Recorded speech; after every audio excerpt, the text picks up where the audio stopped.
Today's horror story is written by WillRayne. I was not planning on facing my potential demise when I started on my stroll that chilly late December's night. My intention was no more than finding something to quench my very pregnant wife's cravings, along with some desperately needed solitude for myself. I don't mean to sound insensitive by any means. I do love my Christine very much. I think I fell for her within the first few moments of the initial meeting that brought us together. I had been alone for many years before my friends took it upon themselves to arrange the blind date. I had never cared for such things, but even an introvert such as I could be consumed with loneliness from time to time. And it amazed me to find that we had so much in common. I consider myself to be of fairly unique tastes, and it has always been difficult for me to form relationships. My small circle of friends had been in my life for what felt like centuries sometimes, but I never could have predicted they would be the ones to introduce me to my soulmate. We married within mere months of being together. Perhaps we had not yet outgrown our honeymoon phase, but I had never been so happy in my life. Over the years, our love for each other never grew stale or predictable, and when she became pregnant, we were overjoyed at the thought of bringing a new member into the family. Unfortunately, my poor Christine endured some complications over the last few months, and she found herself mostly bedridden. I've done my best to be the loving and supportive husband she has needed over this troubling time, but this has left little room for me to be alone with my thoughts, a necessity for the introverts of the world. So, when she had a late-night craving, I was more than happy to take it upon myself to head out for a spell. She was hesitant to let me leave, as it was getting late and surely few stores would still be open. I assured her I'd be able to track something down, but she still practically begged me to stay home. There had been a rash of killings of late in our humble little town, but the victims had primarily been brunette women, 4 dark-haired ladies and 3 men of no distinct pattern, to be precise. Our local sheriff feared a serial killer was at large, but I presumed he had just watched entirely too many crime shows. Perhaps I was too quick to dismiss his suspicions, as well as proving a little too eager to escape the house for a bit. But I understood Christine's concerns. I promised her I'd keep my phone handy should she need me before I kissed her on the forehead and made my way out into the night. It may have been easier for me to arm myself with something more intimidating than my trusty pocket knife, but I wasn't overly concerned. This wouldn't be the first time I had braved the brisk night air for a midnight snack for my love, and I'm sure it wouldn't be the last. So I left out for my stroll, leaving the snow-covered car parked. It would have obviously made my trip faster had I chosen to drive, but I wasn't the biggest fan of driving on the slippery roads. Plus, a walk would allow for much more time for me to enjoy a bit of solitude. Once I was far enough away from the house, I lit a cigarette. My wife wasn't exactly fond of the habit that had been part of my life since my teen years, but that wouldn't stop me from sneaking in a few when I got a chance. This was another thing that was more rare of late. There are worse things for people to do behind their spouse's back, so I wasn't exactly burdened with guilt over it. She does have an uncanny sense of smell, though. I always keep hand sanitizer and a small bottle of cologne in my jacket pocket for such occasions. Normally, on nights like these, she would be too distracted by whatever goodies I brought her to be concerned with whether or not I had snuck in a smoke or two. Within 15 minutes, I was pushing through the door of the Gas and Sip. It was a decent little convenience store, which they had all decked out in Christmas flair. I toured the snack aisle while the little drummer boy echoed from the speakers above my head. I always looked forward to hearing the festive music in stores this time of year, though many would just have the droning elevator-style tunes for ambient background music. Fortunately, my old buddy Eduardo, behind the counter, made sure to provide songs from his own playlists. Many gas stations wouldn't provide such things for their guests' brief visitations, but I think Ed did it more for himself than anyone else. There were only 2 other people at the store at this hour. An older gent scratching lottery tickets up front, and another guy in the back sporting a brown hoodie and a thick winter coat. I couldn't see his face, but he appeared to just be aimlessly window shopping. I couldn't help but wonder if he was just waiting for the place to clear out so he could pull a gun on Ed. But he'd only have himself to blame when my friend would inevitably draw the 12 gauge he kept under the counter. I shouldn't just presume anyone's ill intent just because they seem to be trying too hard to be inconspicuous, but the world has become a crazy place. Finding nothing to fit my wife's cravings just right, I delved into the snack cakes. I dropped my armful of Twinkies, ding-dongs, and donuts on the counter, to which Ed gave a chuckle. Want some insulin to go with that? May not hurt to grab a shot or two, I replied with a smile. Crisp about ready to pop? Ed asked. You have no idea. We'd been frequenting this gas station for some time, so Ed was more than familiar with us. He had even been by the house on the rare occasion he had a day off, but he stayed extra busy of late since his father retired. The store was family-owned, but he hoped to be able to hire on a few more hands after the first of the year. God knows the poor guy needs a break. You know that guy? I asked, nodding my head to the man in the brown hoodie who still stalked the rear aisle. Never seen him before, Ed replied, handing me the double-bag sack of goodies. Just be safe, man.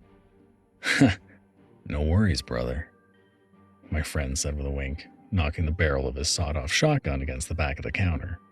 I just gave him a smile as I took the bulging plastic bag from him. Merry Christmas, Ed, I said with a wave while I headed for the door. Back at you, man. The cold breeze practically smacked me in the face when I pulled open the door. It was almost stifling hot in the gas station, and I had almost forgotten how chilly it was outside. Though I was sure the snacks I had gathered would suit my own sweet tooth, I hated the idea of disappointing Christine. Even with how miserable her advanced pregnancy had been, she rarely asked for anything. The only other store that may be open this hour was a good couple miles away. Perhaps I would take a drive tonight after all. Having decided to return to my house to grab the car, I turned my back on the gas and sip and began my trip. I figured I'd check back in on my wife before heading back out into the cold, though. I was sure she would try to talk me out of it. Still, I would be damned if I was going to let her down. So my mind was made up. I dug my earbuds out of my jacket pocket and queued up my own Christmas playlist to guide my path home. Perhaps it wasn't the best choice to tune out the world around me. I likely should have been paying more attention to my surroundings as I traversed the snowy sidewalk to my festive melody. It was my own fault I didn't see it coming. Whatever it was that struck me across the back of the head immediately knocked me unconscious.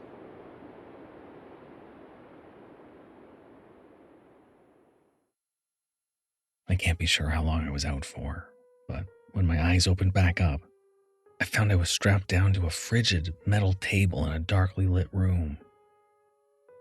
Leather belts were buckled around each wrist and ankle, and my coat and shirt had been removed. It was freezing, to the point I could see my shaky breath exiting my mouth while my heart thumped so hard I could see my chest bouncing. After a moment, fluorescent lights flickered on above me, causing my eyes to burn slightly. I wasn't sure if anyone else be out this way, a voice said from behind where I lay. I was about to settle for the old guy before you walked in, he continued as he strolled around the metal table. He pulled down the brown hood to reveal a thin face with dark beard stubble. I'd say he was maybe early 30s at most. Thick, shaggy hair, long pointy nose, pale skin, and immaculate teeth from what I could tell. He appeared taller now than he had at the convenience store, but that could just be the effect of being strapped down to a slab so close to his waistline. Didn't want to grab the guy behind the counter. He'd likely be missed, plus the security cameras would surely catch me dragging him out. Ain't never seen you before, though, he said nonchalantly as he unlocked the large closet at the back of the room. The double doors opened up to reveal an assortment of especially nasty-looking bladed weapons. Some long and curved, some short and serrated, but all of them looked sharp enough to slice through a Thanksgiving turkey with little to no resistance. Were I were to guess, my body would be taking the place of the traditional birdie in this case. Ain't as easy to snatch folks up this time of year, The stranger, who was now slipping out of his padded coat, said, "May need to move to a more populated town soon, you know?" He continued, unzipping the hoodie. "I try to keep moving. Ain't too smart to linger anywhere too long with hobbies like mine." He laid the hoodie over the desk that sat near the rear wall, while reaching for the apron that hung on the inside of the cabinet door. "I couldn't resist trying to get one more before the end of the year." He tied the apron lace around his waist before studying the contents of his well-armed closet. "Being Christmas and all, I'll show you a little bit of compassion. What do you say?" he asked, turning to face me for the first time since our, introduction. "Want it quick and easy, or want me to take my time with it?" He was speaking as casually as if he was asking me what side I wanted to go with my burger. "Can I think about it for a while?" I asked, shrugging as much as I could while strapped to a cold-ass table. "That is a big no, partner, but I can't blame you for trying." "Worth a shot," he continued, drying his eyes with the back of his hand, still chuckling slightly. "What's it gonna be?" I adjusted my head as much as I could to look the man in the face. His dark eyes had a certain hunger behind them. I thought I may attempt to stall him a little, at least give myself some extra time to come up with some semblance of a plan to get out of this. "I can't say I'm pressed for time or anything," I replied. "I'm sure my wife is getting worried by now, but I assume you're not planning on letting me head home anytime soon. Of course, I imagine it's safe to say that taking your time a bit, as you said, would be a good deal more painful for me, though I think it would be far more satisfying for you. On the flip side, what you call quick and easy is sure to kick my bucket far sooner than I'd like, so..." "You gone drone all night?" he whined, interrupting my train of thought. "Well, it's a relatively big decision." "Jesus Christ!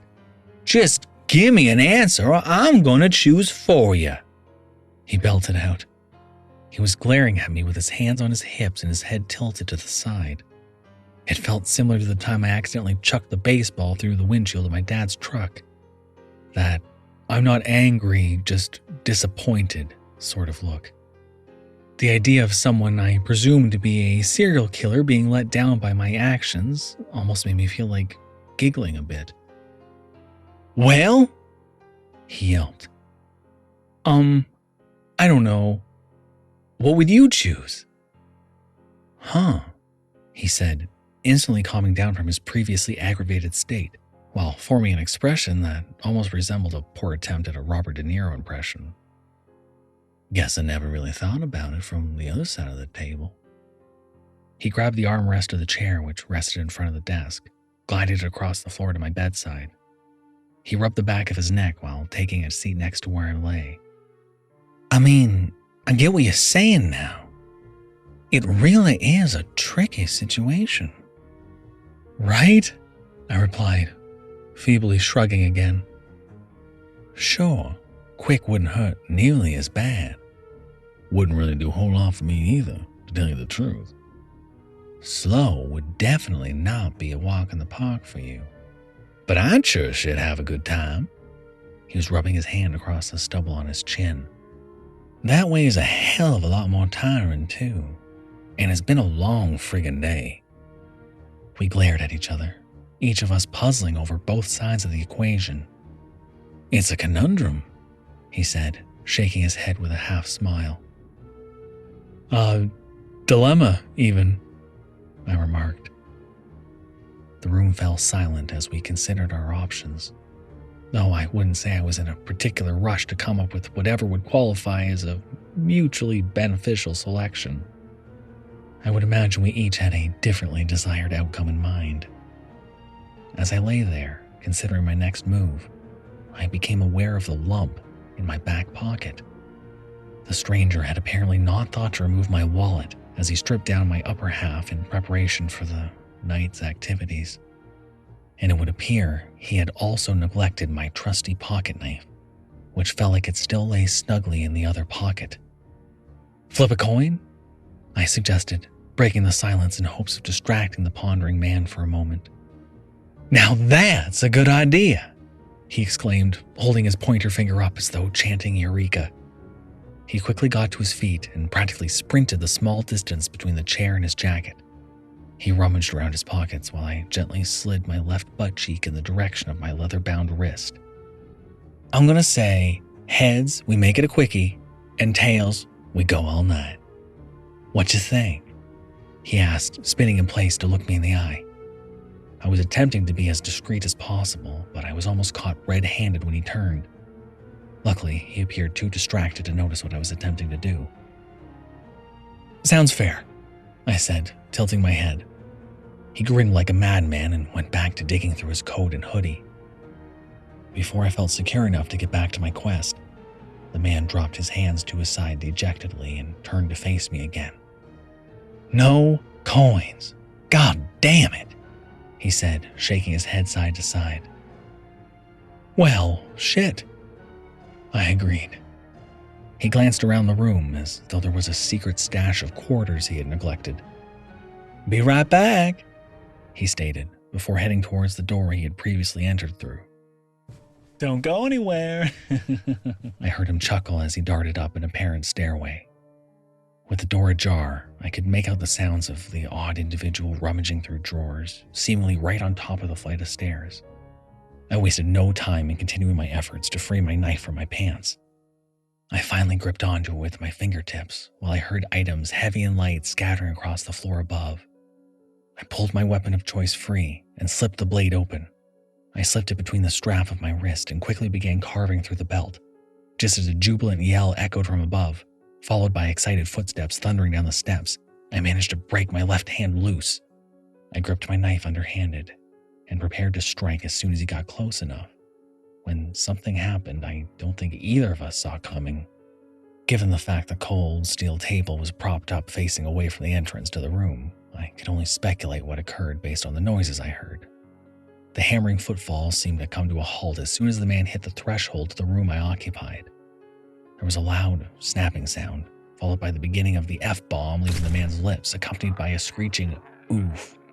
Then I found myself able to view the shaggy dark hair of the man as he slid face first across the floor to my right, while a shiny nickel rolled towards the cupboard full of nasty carving tools. The complete absence of anything audible afterwards left me conclude that he had knocked himself out cold. I took the opportunity to unbuckle the belts around my other wrist and ankles before heaving the man from the ground onto the table. Unfortunately, my cutting through the left strap rendered me unable to buckle all of his limbs, so I simply sliced through a few tendons in his forearm while he slept. I managed to locate my shirt and jacket, which had been tossed on the plastic-lined floor in the corner of the room. Once I felt the warm blood make its way through my extremities again, I dug through all the stranger's pockets in hopes of finding a phone to call my wife. I could only assume my own device was still on the side of the road I was abducted from, but I had committed Christine's number to memory since our first official date. Not only was my search successful in locating a phone, but I also recovered a set of keys. I had absolutely no idea where I was at the moment, but I should be free to use whatever vehicle this man operated when I was done here. With his device in hand, I was finally able to check on what time it was. Seeing that it was a little after 4 in the morning, I had little doubt my luff would be bordering on frantic at my delayed return home. Even though I was calling from an unfamiliar number, she answered within 2 rings, and, as predicted, she was bordering on tears when she heard my voice. I informed her what had happened and assured her I would be home as soon as I was able. Even though I had little choice in the matter, I still apologized for not being able to track down what she had had a hankering for. Still, I promised I would bring her home the heart of the dark-haired man who now lay strapped onto the cold, metal table. She had been craving nothing but brunette women for a while now, but still sounded delighted when I promised her the tasty snack momentarily. It wasn't always easy being married to a werewolf, but my own unique talents paired with hers quite nicely. Even more so since her pregnancy rendered her unable to hunt for the last few months. I must say, the wealth of tools I now had access to would make things much easier for me. Though I was very skilled with my trusty pocket knife, it's always a bitch to get through the sternum, especially on these cold nights where I can barely feel my fingertips. "I'll be home soon, baby," I said to Christine, making kissing noises into the phone, while the man bound to the table was moaning himself back to awareness. What the hell? Jesus He spilled a Christ. mass of profanities and grunts what the when he hell? had Why won't- realized we why had won't my switched arm work? positions. I pulled his apron over my head and tied the cord around my waist while he writhed and shouted.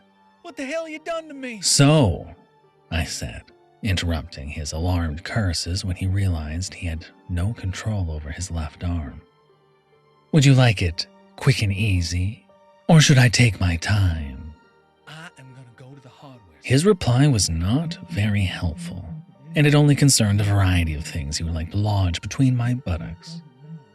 Fortunately, while the stranger continued to rage on, I noticed the light reflecting off the shiny nickel that lay at the base of the tool And then closet. The pineapple goes in. "Heads!"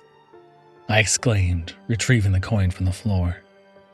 "Looks like quick and easy for the win," I continued before reaching for his phone once more. I made a quick search for a festive playlist to provide a joyful soundtrack for the work ahead. I smiled as I shuffled through the vast menu of Christmas tunes, with the knowledge I would be back in my wife's loving arms soon. No. No.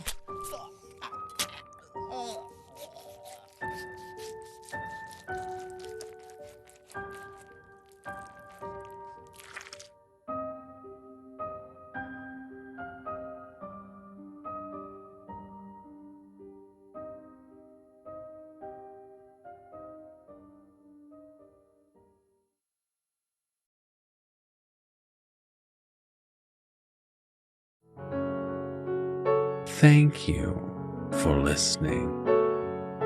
You can probably handle another horror story, right?